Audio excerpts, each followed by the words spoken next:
Good evening and welcome back, poetry lovers. It is I, ZM Wise, and here I am with Mr. Dustin Pickering. In his hand he holds the Adelaide, a wonderful and brilliant literature journal, and Dustin recently published 3 poems in there. Now, tell me how the submission process went, and then you can go ahead and dive right in and read us those lovely poems. I found Adelaide Literary Journal on poetsandwriterspw.org and basically decided to submit.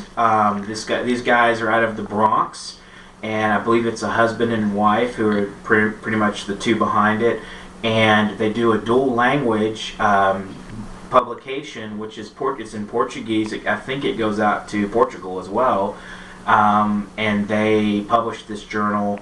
And basically you submit through email. I sent them my 3 poems that I had recently written in a book I'm working on called The Morning of Runes, R-U-N-E-S. And given it about a month, they responded and said they really liked the poems and they'd take them. And I'm really impressed with this journal. For one, this is a very nice looking edition. This is their spring edition of this first season of the year. And not only that, I think that the work in this book is great. I mean, and there's some names I've seen in a lot of other places. I mean, everyone from Janet McCann, we've published her. I saw Natalie Frick in here. Or Natalie Crick, sorry. Natalie Frick, Greg Moglia. A few others that I've published in here. So this is a very good journal. Some of the names are going around. And anyway, I will jump right into my 3 poems that are published here in this journal, Adelaide. And I believe the journal is named after the wife. I think her name is Adelaide. That's her first name. So, okay. The first poem is called Partial Eclipse. I was hungover last night, and my poetry was weak, futile as curdled milk. I washed my face with warm water and returned the pen to its inkwell.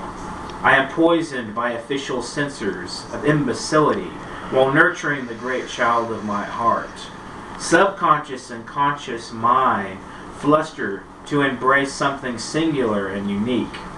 Yet mingled entrapments siphon puns while I sleep soundly. I don't let thoughts embarrass, but my energy sequester in such an odd execution. It is as if my mind puts on the hangman's mask to coax thoughts from their swagger. Wake, rise, and like the sun greet city noise. Emptiness grins, as only habit can, and I am sound asleep, jousting the phantoms of distress. A partial eclipse is due Sunday, the day of worship, and I don't expect facile empathy. Not this time. As the moon reaches its final stunt, no one is prepared to stop blood flowing through the veins of purloined pragmatists.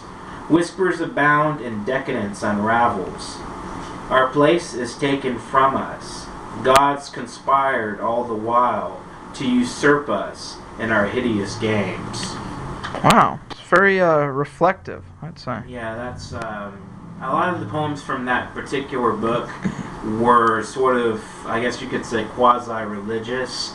They were religious and blasphemous at the same time. It was a reflective account of spirituality. Here's another one from this collection. It's called Pallor of Death. In the hollow tree I wait like a snippet of news that never happens. I do not sing, and prisons do not intimidate.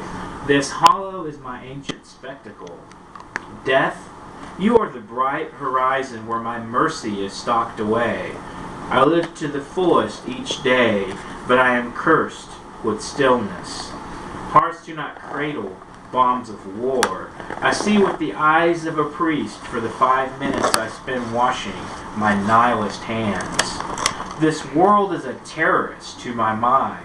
Looking for an enemy is not the final act, but I will find you no matter where you cower. Life, I am alive. and you are my prey. Hmm. And I wanted to say there's the line that says, I live to the fullest each day. That was sort of a tribute to Marcy Eames because her first book with us, Passion Zest, the description says, part of the description says, to live life to the fullest. So I took a little bit from that and threw it in there just for the sake of, tribute. That's beautiful. She would have been very proud of you, sir. And the final one is very short. And it's called We Are Stripes on the Backs of Gods. Yet we still cannot fathom the cruelty. Debts remain unpaid. We owe it to the monarchs who hide in the treacherous chaos, a labyrinthine space. Very Those are my nice. poems. Thank you very much. Thank you very much, sir, for reading those and for taking the Check time out to this share those with journal. us. Feel free to submit if you're a poet. You can find them on pw.org under the list of the directory of literary journals. They also have a contest. I don't know if it's still open, but it's a literary contest, short stories, poems, and nonfiction. So feel free to take a look. Great journal. Thank you very much, Dustin. Signing off. Poetry lives.